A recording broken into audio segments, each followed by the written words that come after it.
What's up, guys? We are back with a brand new NECA Predator review, something I have really been looking forward to because we've gotten another Kenner tribute figure, and this is a big one. This is a longtime favorite of mine, and I know it's one that a lot of folks have really been looking forward to. So today we're taking a look at the ultimate Lasershot Kenner tribute figure, and this guy, of course, comes in the best style of box because this is the Kenner tribute style, the ultimate box, just like the clan leader came in. So it's an awesome package and what looks like an awesome figure inside. So we've got this guy here in an ultimate style box, and he's got a mock-up of the original Kenner style package. So you can see there's a shot of the figure in what looks like a classic blister card. You've got the Predator logo on the side, product shots on the back, as well as a bit of a write-up and then some instructions for how to use all of his accessories. Of course, this is an ultimate style package, so it's got an inner flap here. Pop it open, you've got the figure there in all of his glory in the window, and then you've got some Kenner style artwork and cross-sell with some of the older figures in the line. So yeah, let's do it. Let's pull this guy out and take a look. And here he is out of the package, our Kenner Tribute Lasershot Predator, something I've been looking forward to for quite a while, and I think we are basically going to get what we wanted out of this one because NECA's kind of done what they do and gone all out on the detail with this guy, crammed him full of cool features, and I mean, you're looking at him right now, he looks pretty stellar. So let's jump right in, see how this guy moves around, check out his articulation. He's an ultimate style Predator, so for the most part he's pretty standard, but of course he does move a little bit differently than all the others just based on his overall design. So you've got a head that can sort of really only bobble up and down a little bit. He doesn't have a great deal of vertical movement. Of course you can rotate all the way around. Your arms can rotate at the shoulder. They do go outwards. Mine are a little tight, but they do go out. Just watch them, heat them up if you need to. And then you've got rotation at the bicep. You've got double jointed elbows here, so pretty good range of motion there. You do have a forearm swivel, and then this guy over here is a ball hinge joint at the wrist because this is meant to be a removable hand. So you've got a ball socket in the wrist and then a hinge peg that goes into the hand. This hand over here is a standard disc hinge with rotation, so similar but different. You've got your torso swivel, so side to side, backwards, forwards, and then of course all the way around, and then you've got your waist twist as well, so he can go over a little bit and he goes backwards.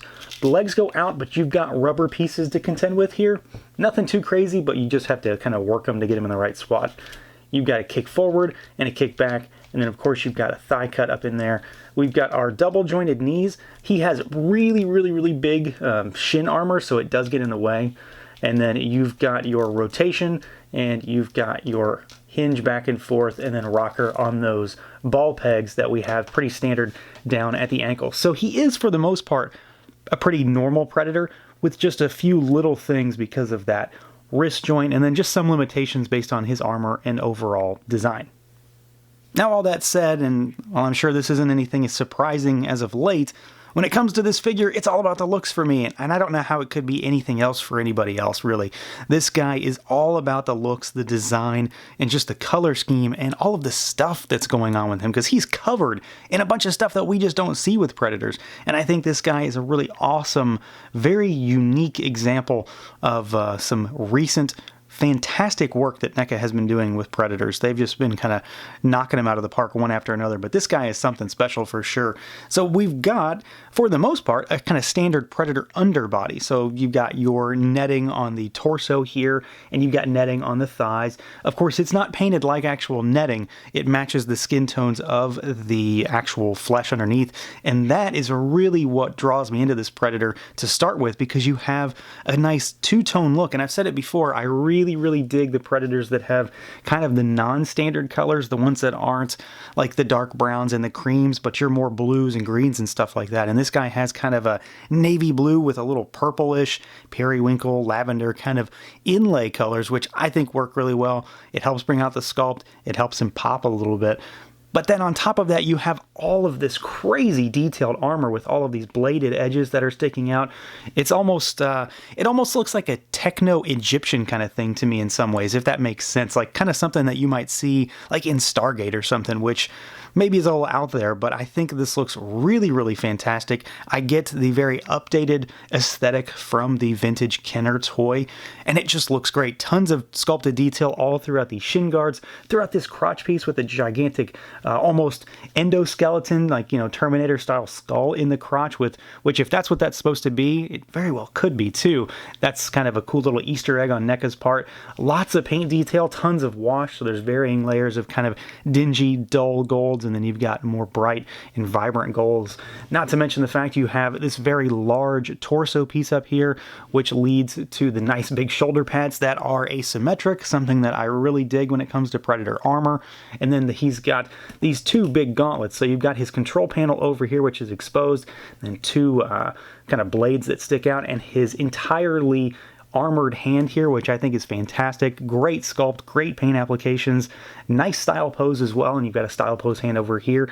This guy is removable. It's technically an accessory, but this is kind of his default pose. So you've got his kind of jeweled bladed weapon that pegs into his right wrist gauntlet. Nice large red translucent diamond there. Very cool. It absolutely stands out. Looks a little different against the rest of the figure.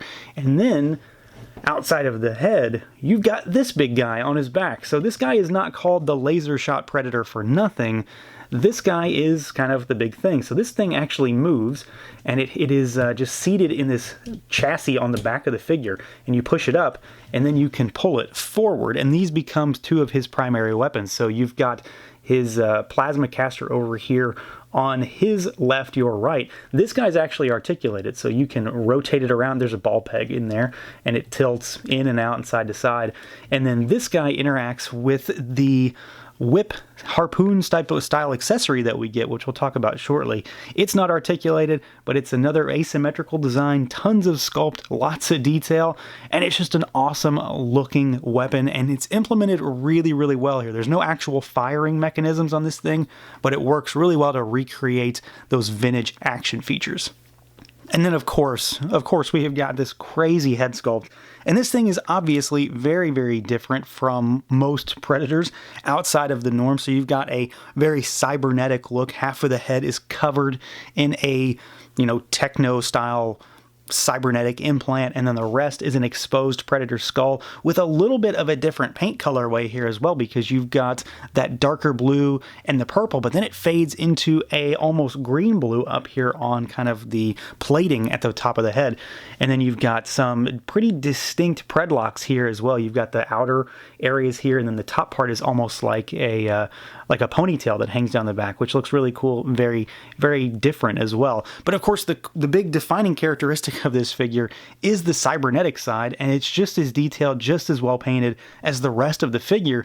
But I did mention this guy implements a feature that we saw not too long ago. So the Lab Escape Predator that we saw not too long ago, a couple months maybe, has a light up feature, and so does the Lasershot Predator. So you've actually got a button here on the top of his head that will turn the laser sight portion of his cybernetic head on.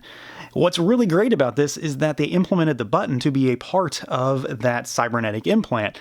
And he's also got a screw on the top of his head so you can take it off and remove it and replace the battery.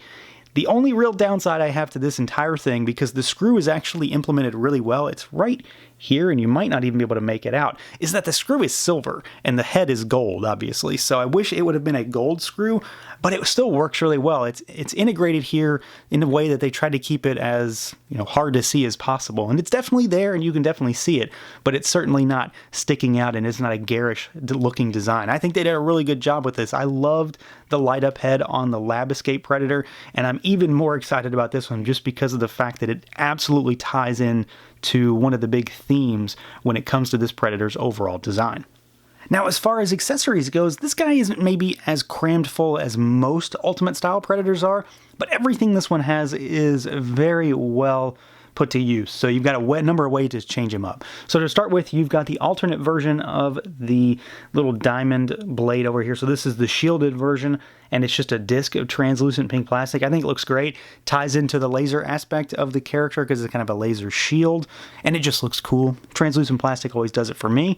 You've got an alternate massive Freddy Krueger style left hand over here with articulating fingers, so they rotate at the base of the fingers. Each knuckle articulates as well. and then the thumb also articulates with hinges as well as rotations, and it just looks cool. It's just a bigger version with more articulation than the standard hand that comes in the package. So this is probably going to be on my figure all the time.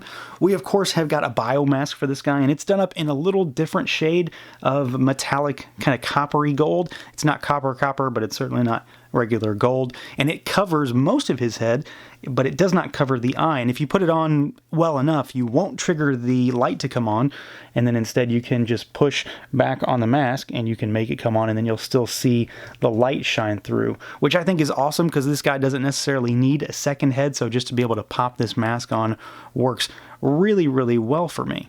He's also got a replacement hand for his right side, and this is arguably the least interesting accessory. It's just a closed fist, nothing crazy, nothing too special on that. And then you've got, lastly, kind of his signature weapon that kind of ties back into the vintage figure in terms of just play value and action features. So you've got this big guy here. This is a bendy wire kind of harpoon weapon that will peg into this guy right here. It's keyed, so you have to put it in a certain way, and we'll be putting it in this way, and then it'll stay in, and it's him kind of shooting out. You've got to kind of play with it to get it to hang correctly, but then you'll be able to get him shooting a harpoon. And this guy is actually removable, so you've got the harpoon end here, and then you've also got a grappling hook end as well. So you've got two different options when it comes to how you want to use these, and I just think it's really cool. It's a good use of the bendy wire that NECA integrates into a lot of figures, and it works pretty well. It hangs nicely. I do worry that it's going to sag over time,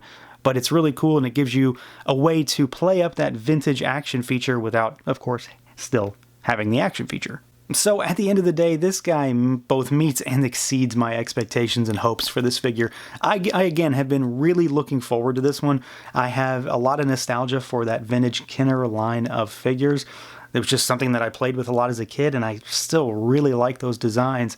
And NECA does a great job of interpreting them into collector-style figures. This guy is a great example of what they can do to take that type of design and scale it up, give it more detail, more paint, and make it something that you want to pay $30 for. And I think they did a great job with this one. I love the integrated light feature. I love the box they included, all of the extra accessories, and it's just a cool-looking Predator. At the end of the day, that's really all that matters to me. It looks cool, it moves well, and it's got all the stuff I want it to have. So yeah, it's a winner. Go grab it if you're a Predator fan. So that's going to do it for this look at the NECA Toys Lasershot Predator. Let me know what you guys think. Feel free to like, comment, subscribe, and share, and until next time.